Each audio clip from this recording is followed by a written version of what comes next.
Growing guys, Andrew the Fairweather farmer here, and today we're going to be talking about how to harvest watermelons. First thing when harvesting watermelons is that you want to check your seed packet, and depending on the variety that you've selected, it's going to be a different size melon.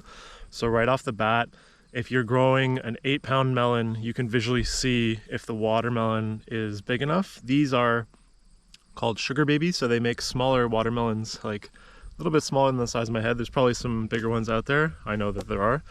And these make like a 4 to 3 pound watermelon. So I know that visually they're the right size. The best way to plan for when you want to harvest your watermelon is to go onto your seed packet, look at your days to maturity.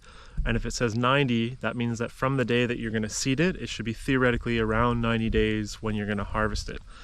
And it holds to be roughly true within, a few weeks, depending on your climate.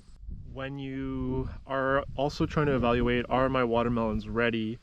A good sign that they are ready or close to being ready is that they will develop a yellow patch on the underside of the watermelon where the watermelon hasn't been exposed to sun. And I have seen people recommending that at a certain point you go around and you gently turn the melons to remove this patch, and I think in theory that's how you have a fully green watermelon. I have not tried it because I like the yellow spot as an extra signal of the melon being ready. The next thing you want to check is the tendril nearest to the melon in question when it is actually still attached to the plant, and if the tendril is brown, dead, then that is a melon that is ready to be harvested. Whereas if the tendril is still green or only slightly starting to brown, that melon is not quite ready for harvest. Last but most important test before you actually go out and decide to harvest all your watermelons is you have to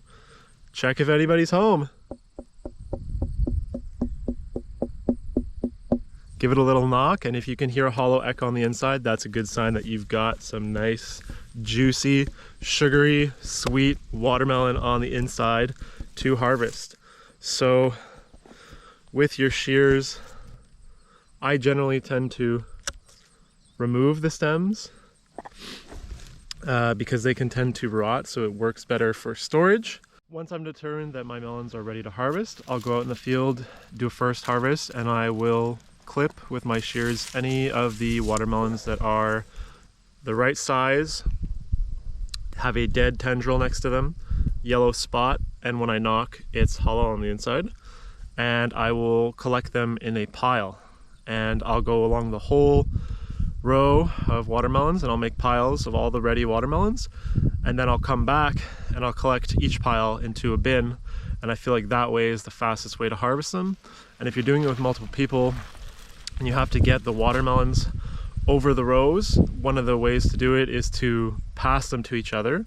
Just careful you don't drop them, because all of a sudden, well, you're not going to be able to sell it, but you could eat it and it'd be a nice snack. That's how we harvest watermelons on the farm. So if you got value out of this video, please go ahead and cultivate that like button. It shows me that you guys are interested and that you're getting value out of this, and that what I'm doing here is actually being helpful to people, which is the whole point. So that is really useful. And subscribe to show your support for the farm and the channel so that I can keep doing this.